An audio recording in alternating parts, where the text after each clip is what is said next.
नमस्कार, news of Gwalior में आप सभी का स्वागत है। और साथियों, आपको बता दें कि मध्य प्रदेश बोर्ड ने अपने 10वीं और 12वीं कक्षा के जो रिजल्ट हैं वो घोषित कर दिए हैं। और आपको बता दें कि हमारे साथ रुद्रांश शर्मा मौजूद हैं, जिन्होंने नवा स्थान प्राप्त किया है। आपको बता दें मेरिट में 12वीं में बायोलॉजी की परीक्षा इन्होंने दी थी, बायोलॉजी सेक्शन से ये थे। और कहीं ना कहीं आपको बता दें कि पहला जो स्थान है वो इन्होंने प्राप्त किया है ग्वालियर रीजन में। रुद्रांश से ही बात करेंगे। रुद्रांश, कब आपको पता पड़ा, कितने बजे रिजल्ट देखा और कैसा फील कर रहे हो, कैसा माता पिता फील कर रहे हैं? जैसे ही 4 बजे आया रिजल्ट तो उसके बाद डेफिनेटली मैंने सबको बताया, जितने भी टीचर्स हैं, चांदिल सर को सबसे पहले कॉल करा।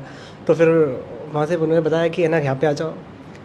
तो नहीं, मेरा सवाल ये है कि कितनी उम्मीद थी, क्या सोचा था, क्या कितनी परसेंटेज अभी बनी है और क्या उतना सोचा था कि नवा स्थान आ जाएगा?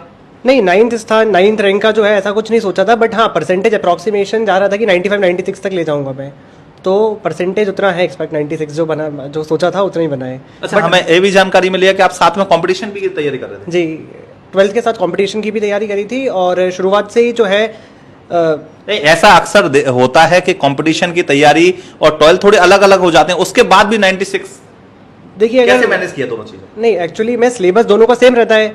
जो एडिशनल सब्जेक्ट 12th में होते हैं उनको जरूर साल भर थोड़ा थोड़ा पढ़ना पड़ता है, बट एक कंपटीशन का जो लेवल है वो बोर्ड से जरूर ऊपर रहता है। बट अगर अपन कंपटीशन और 12th दोनों कर सकते हैं तो डेफिनेटली किया जा सकता है। साल भर कंपटीशन के भी पेपर चलते हैं, साल भर जो है एकेडमिक्स के भी जो है पेपर चांदिल सर ने चलवाए थे।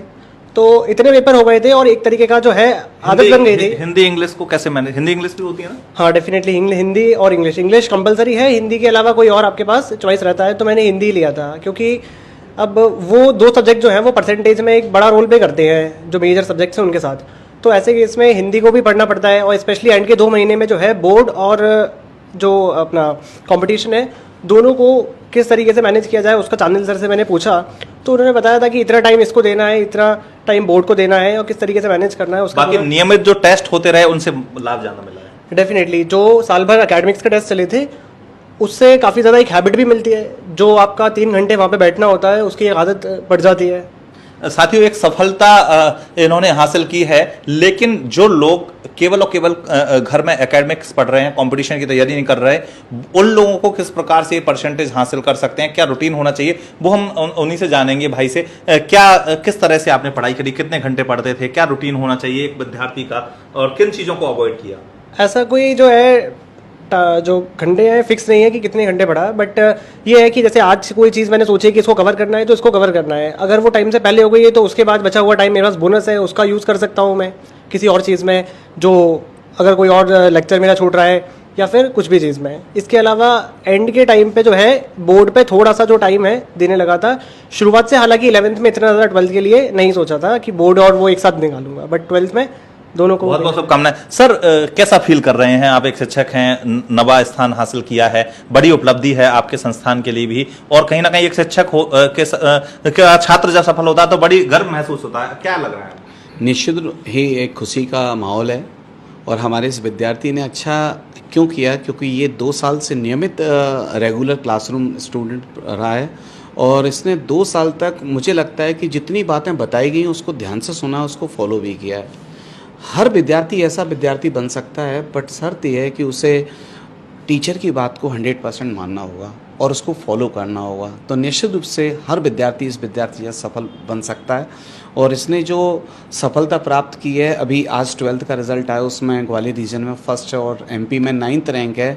इसके साथ साथ ये नीट में भी सबसे बेहतरीन रिजल्ट देने वाला है और जेई में भी देगा, क्योंकि ये नीट का स्टूडेंट है बट इसने जेई का भी फॉर्म भरा है, तो जेई में भी ये रिजल्ट देगा, ये पक्की बात है। जल्दी जेई का रिजल्ट आ रहा है, उसमें भी ये प्रूव करेगा।